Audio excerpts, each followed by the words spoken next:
que ver con lo que ya está sucediendo lamentablemente, esta temporada de incendios forestales que comenzó en Santa Bárbara, aquí en la provincia del Biobío. Nos acompaña hoy el diputado ecologista Félix González, a quien le damos la bienvenida matinal a nuestra casa. Diputado, ¿cómo está? Muy bien, muchas gracias por invitarme. Diputado, no podemos dejar de comenzar esta conversación con usted como parlamentario para que nos vislumbre su posición, su visión y cómo se está trabajando en el tema de seguridad, porque el día de ayer supimos de un joven de 16 años que fue secuestrado. Afortunadamente lo recuperaron, su familia ya está con él. El día de ayer asaltaron a una apoderada, le quitaron el vehículo en pleno centro de Concepción, afuera del Colegio Inmaculada Concepción, acá en la plaza Cruz, gracias. Una señora también en pleno centro, en Barros Arana, fue asaltada a las 4 de la tarde. Tenemos estos operativos como resultado de investigaciones. Tenemos el otro día imágenes de un departamento en Santiago que sacaron a una mujer muerta y la dejaron afuera como si nada. ¿Qué pasa en materia de seguridad? ¿Qué se puede hacer más allá de las mesas de trabajo y estos discursos que ya estamos acostumbrados a escuchar durante mucho tiempo? Bueno, estamos enfrentados a una situación muy compleja. Los que tenemos ciertos años acá en esta ciudad sabemos que los delitos han migrado a ser más bien crímenes. Ya ese consejo que siempre nos dieron de chicos, si los asaltan ustedes entreguen todo para que no les pase nada, eso ni siquiera hoy día sirve, porque aún así terminan agrediendo, apuñalando a la gente o asesinándola. Entonces hemos ido normalizando una situación de crimen muy violento, homicida, y que en nuestra misma ciudad está ya bastante claro que hay bandas que son bandas internacionales que se instalaron. O sea, ha habido sicariato en la comuna de Hualpén, cada cierto tiempo aparece alguien asesinado, ejecutado más bien. Entonces no podemos normalizarlo. Ahora, para enfrentar el crimen organizado, que es la base de otros crímenes, no sé si me explico, este crimen organizado a veces también algunos de los miembros de estas bandas se les entrega la posibilidad de vender lugares en el centro de la ciudad, de las estaciones del metro en Santiago, los arriendan, todos estos toldos azules que empezaron a proliferar, son todos rubros, ¿verdad?, asociados a las bandas de narcos que están metidas hoy día en Chile, instaladas en esta misma ciudad. Desde ahí también la trata de personas, que también en esta misma ciudad se descubrió un caso bastante escalofriante. Entonces estamos enfrentados a una situación distinta y no podemos pensar en que vamos a resolverlo poniendo un carabinero en cada esquina, porque ni siquiera eso nos va a servir. Esto tiene que ver con investigación. ¿Cómo lo resolvemos entonces, perdón, diputado? Porque además, a propósito de la realidad metropolitana, ¿no? Se encontró ayer, y de hecho, además de los allanamientos en viviendas, que fueron más de 17, hubo que requisar especies robadas desde un mausoleo, desde un denominado narcomausoleo de la delegada presidencial. Dice, no hay antecedentes de que exista otro en la provincia de Concepción. Pero es que este es el primero. No sabemos qué es lo que pueda pasar de aquí en adelante con otras investigaciones. Entonces, ¿qué es lo que hay que hacer? ¿Cuál es la solución? Si no es poner un carabinero en cada esquina, ¿qué se hace? Claro, entonces, ¿por qué yo digo esto del carabinero en cada esquina? Porque normalmente nos han ofrecido, estoy pensando en alcaldes del pasado, no sé, Joaquín Lavín, botones de pánico, ¿verdad? O estas bocinas que yo no sé realmente si sirven mucho, estas bocinas que nos hablan en el centro de Concepción y que no entendemos bien qué nos dicen, que son medidas más bien efectistas como ex post, o sea, cuando ya la situación está desatada. Esto en el mundo no se ha resuelto bien, eso es algo que tenemos que también asumir que es algo complejo y que tiene que ver con investigación. O sea, hay que poner más recursos en investigación, cosa que se está haciendo recién ahora.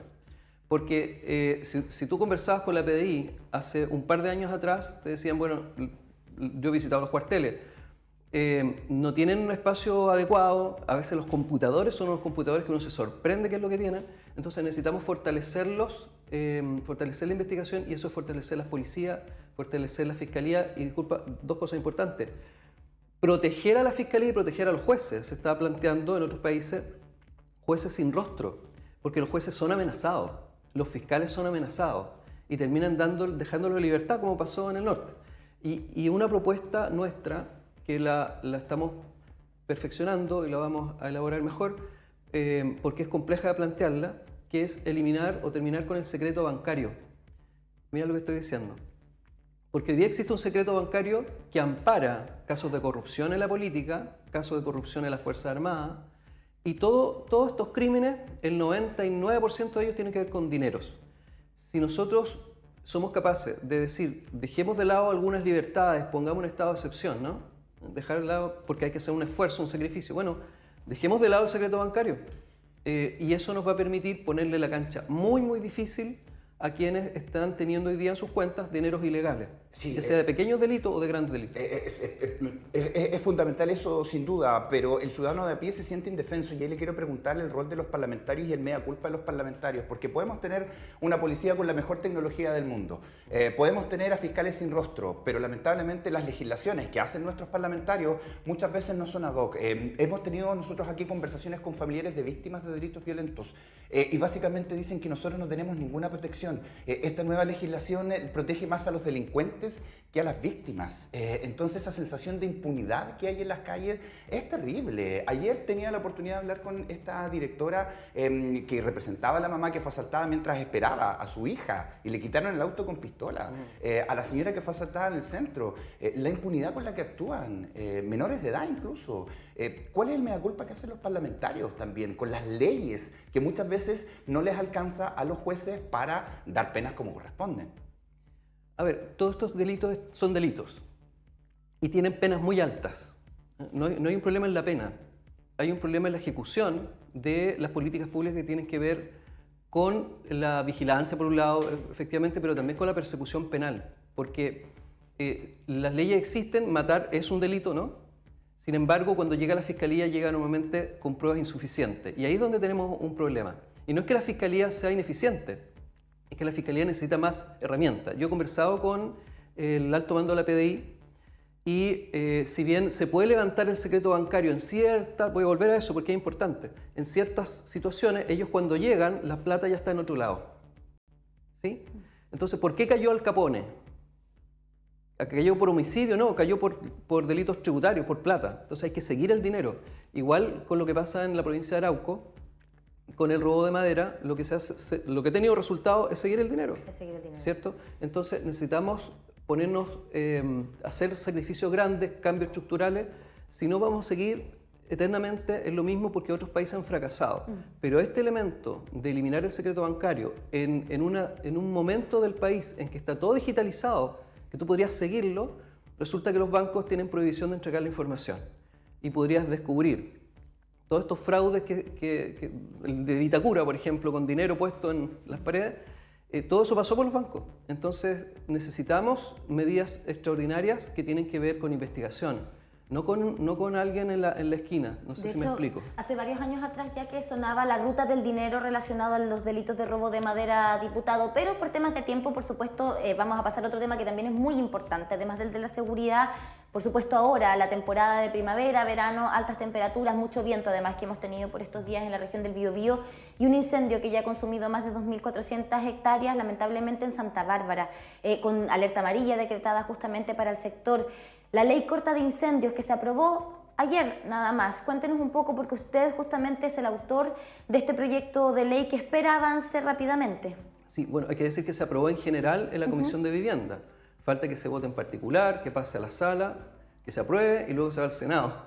Faltan unos plazos y por eso nosotros lo presentamos después del incendio de Navidad de Santa Juana, que no es el mismo de febrero, ¿no? Lo presentamos y pensando en una herramienta que pueda ser efectiva y que pueda resolver, ojalá este mismo verano, y eso tiene que ver con los cortafuegos. O sea, en el incendio, en medio del incendio estaba el MOP requisando maquinaria para hacer cortafuegos en medio del incendio. Y nosotros lo que pensamos es que hay que separar las plantaciones forestales de las viviendas, de los centros poblados, no solamente los urbanos, que están en la ley también, sino que en las zonas rurales.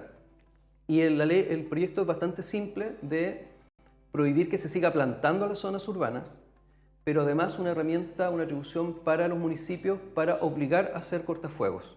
Todavía está en la discusión de los anchos máximos, etc. Nosotros pensamos que los cortafuegos no pueden ser del ancho de un camino. O sea, tiene que haber zonas de exclusión en donde efectivamente le permita a los brigadistas, le permita a bomberos poder ir a atajar los incendios y no estar metidos en medio del incendio. Entonces lo que esperamos, primero es que el resto de los parlamentarios lo aprueben, ¿no? había un alto apoyo de este proyecto de la Comisión de Vivienda. El gobierno le puso urgencia, así que se va a discutir con mayor rapidez. Esperamos que se la mantenga también en el Senado. Porque la crisis climática nos va a tener una situación parecida a la que tuvo el hemisferio norte. En nuestro invierno ellos tuvieron temperaturas sobre 40 grados muchos días y tuvieron mega incendios. Y ahora están con inundaciones como estábamos nosotros en nuestro invierno. Entonces vamos a pasar un poco así, de sequía, inundaciones, vientos fuertes, altas temperaturas, mega incendios que ya no son incendios, se les denomina tormentas de fuego, por eso es difícil pararlas. Y no podemos volver a tener un incendio que partió de nacimiento, llegó a Coronel. 90 kilómetros de extensión porque la masa forestal es homogénea. Hay caminos entre medio, pero no sirven. Entonces tiene que haber algún seccionamiento de esto para que pueda ser atacado de mejor manera.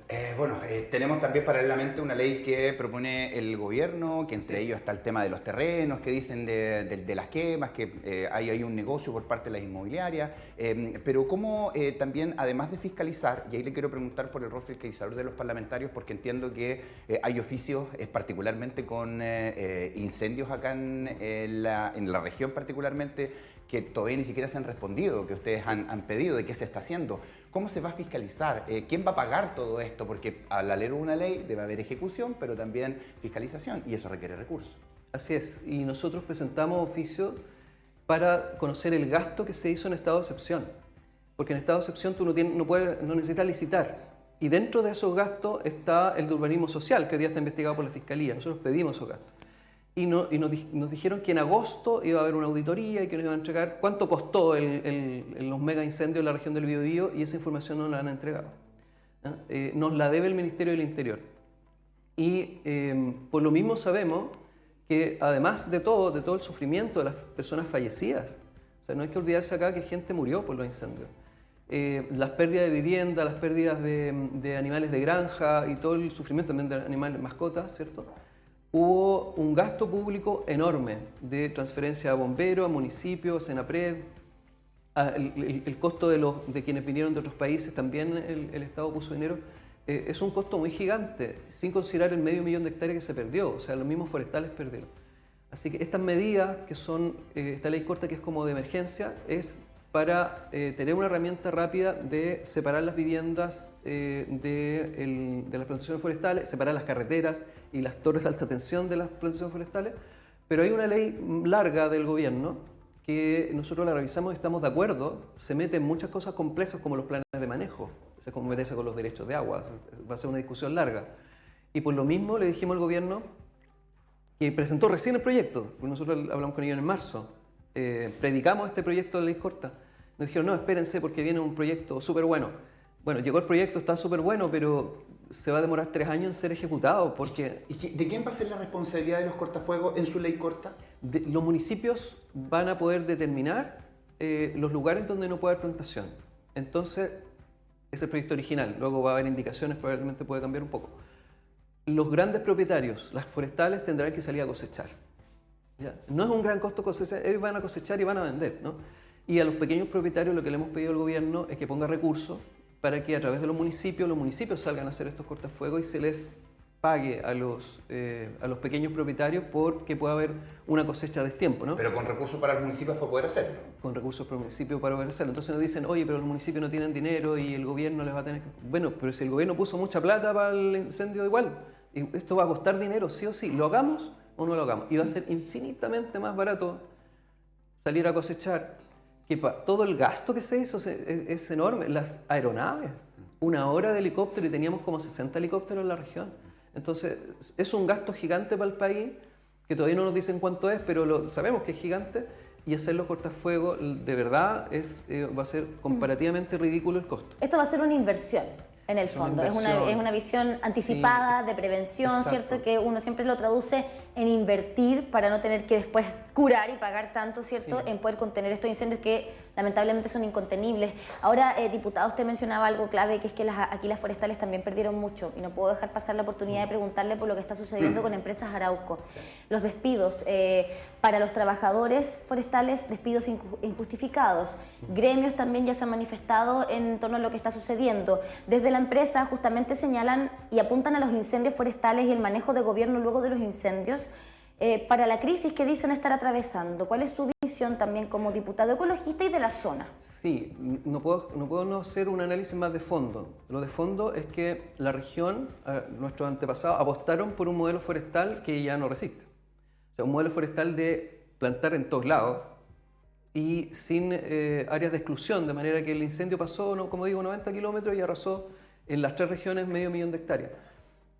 Entonces esta apuesta por un rubro que es extractivo, que nos llena las carreteras de camiones con troncos, que nos satura los puertos porque es volumen, se va a generar por obligación ahora, se está generando sin que haya ninguna decisión ni política pública, por obligación hoy día se tiene que acomodar la empresa y corta por lo más delgado, corta por los trabajadores, los inversionistas no van a perder plata.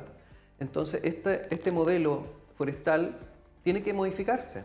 Hay una empresa que se llama Nokia, que era una forestal, que entendió que tenía que cambiar de rubro y transformarse, y se transformó en una empresa que produce tecnología. ¿Ya? Las forestales acá siguen queriendo hacer lo mismo que hacían hace 50 años atrás. La crisis climática, el colapso climático, no nos va a hacer posible esto, y además consumen mucha agua. Aunque no tienen derechos de agua, se chupan el agua de las napas, además del agua de lluvia. Se chupan el agua de las napas y por eso es que hay lugares donde antes había agua, llegaron las plantaciones forestales y ahora hay que llevarles agua en camiones de aljibe a la gente. Entonces tenemos que repensar qué hacemos con el suelo y el agua en nuestra región, en un mundo que tiene una crisis hídrica y tiene también una crisis alimentaria.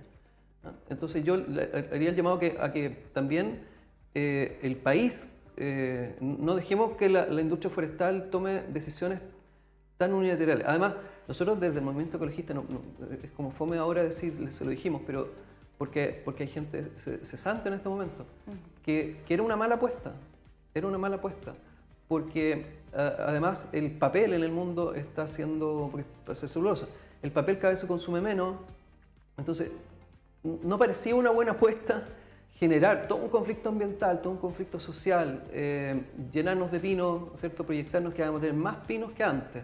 Ese era como el sueño de Arauco. Y la verdad es que eso no se sustenta, por eso decimos, no es sustentable.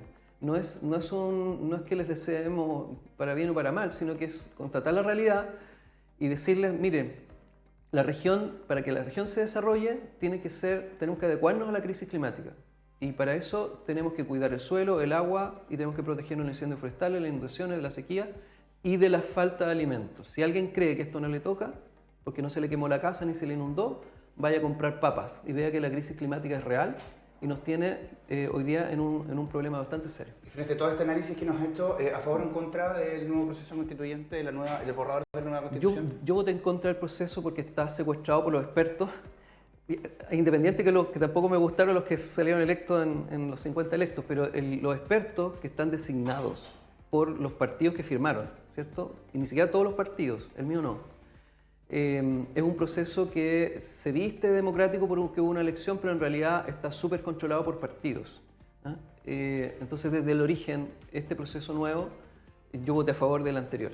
Voté a prueba en el anterior. Y el proyecto constitucional anterior, con defectos y todo, era lejos mejor y daba más garantía a la ciudadanía que el proyecto actual. Yo voy a votar no, entonces. Yo voy a ponerme mi polera del no del 88 y voy a ir a votar en contra. Diputado Félix González, diputado ecologista, con nosotros en Matinal Nuestra Casa. Muchísimas gracias. Nos veremos en una próxima oportunidad. Gracias a ustedes, que estén muy bien.